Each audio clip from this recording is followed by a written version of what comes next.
দিন আরজিকর কাণ্ডের তদন্তে আজ ফের সিবিআইয়ের জিজ্ঞাসাবাদের মুখোমুখি সন্দীপ ঘোষ। সকাল 10:20 সল্টলেকের সিজিও কমপ্লেক্সে সিবিআই অফিসে পৌঁছে যান আরজিকর মেডিকেলের প্রাক্তন অধ্যক্ষ। এদিনও সাংবাদিকদের প্রশ্নের কোনো জবাব দেননি সন্দীপ ঘোষ। চিকিৎসককে ধর্ষণ খুনের জট খুলতে আরজিকর মেডিকেলের প্রাক্তন অধ্যক্ষকে ম্যারাথন জিজ্ঞাসাবাদ করছে কেন্দ্রীয় এজেন্সি।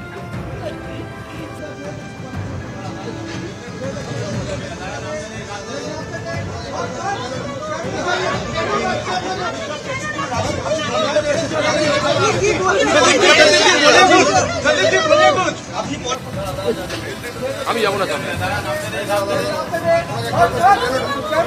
7 দিন ধরে সন্দীপ ঘোষকে জিজ্ঞাসাবাদ করছে কেন্দ্রীয় এজেন্সি। গত 7 দিনে 78 ঘন্টা জিজ্ঞাসাবাদ করা হয়েছে সন্দীপ ঘোষকে।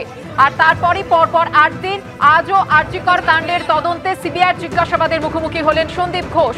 সকাল 10:20 সল্টলেকের সিজিও কমপ্লেক্সে সিবিআই অফিসে পৌঁছে যান তিনি। আর আজকেও সাংবাদিকদের প্রশ্নের কোনো জবাব দেননি তিনি।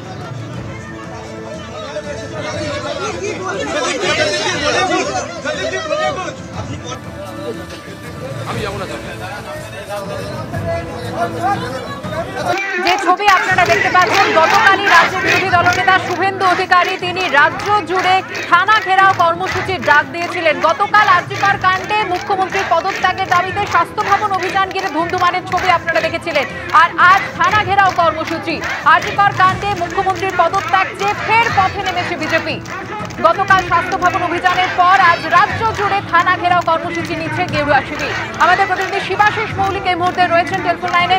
শিবাশিস, আজকের কর্মসূচি সম্পর্কে কি জানতে পারছো? প্রথমেই যে ছবি আমরা দেখতে পাচ্ছি, নন্দীগ্রামে বিরোধী দলনেতার নিজের নির্বাচনী কেন্দ্র, সেখান দিয়ে কিন্তু শুরু হয়েছে এই প্রতিবাদ কর্মসূচি। একদম তাই সুবর্ণা, যেমনটা আমরা জানি যে শুভেন্দু অধিকারী তিনি গতকালকে এই কর্মসূচির ডাক দিয়েছিলেন এবং গতকালকে যে ছবি দেখা গিয়েছিল স্বাস্থ্য ভবন ঘেরাও কর্মসূচি নিয়েছিল বিজেপি, সেখান থেকে কিন্তু রাজ্যের বিরোধী দলনেতাকে আটক করা হয়, তাকে বিধাননগর পূর্ব থানায় নিয়ে যাওয়া হয় এবং তিনি থানা ঘেরাওয়ের ডাক দেন। থানা ঘেরাওয়ের ডাক যেহেতু বিরোধী দলনেতার, তাই বিধানসভা কেন্দ্র শুভেন্দু অধিকারী বিধানসভা কেন্দ্র নন্দীগ্রাম থেকেই কিন্তু দেখা যাচ্ছে এই থানা ঘেরাওয়ের কাজ করতে শুরু করেছে এবং নন্দীগ্রামের পর পূর্ব মেদিনীপুরের বিভিন্ন থানা যেমন রয়েছে, পাশাপাশি রাজ্যের সমস্ত থানাতে কিন্তু থানা ঘেরাওয়ের ডাক দিয়েছে রাজ্য বিজেপি। কর্মীদের উদ্দেশ্যে রাজ্য বিজেপির তরফে বার্তা দেওয়া হয়েছে, স্থানীয় যে থানা আপনার সেই থানায় ঘেরাও করুন এবং স্থানীয় নেতৃত্বের ওপর জোর দেওয়া হয়েছে। যদিও রাজ্য নেতৃত্ব শুভেন্দু অধিকারী তিনি বিকেলবেলায় ভোলা থানায় ঘেরাওয়ে অংশ নেবেন এমনটাই জানা যাচ্ছে। রূপা গাঙ্গুলি বেহালা থানা ঘেরাওকে সন্ধ্যা 6টা নাগাদ অংশ নেবেন। দিলীপ ঘোষ, সুকান্ত মজুমদার তারাও একাধিক থানা ঘেরাও কর্মসূচিতে অংশ নেবেন এমনটাই রাজ্য নেতৃত্ব সূত্রে জানা গিয়েছে।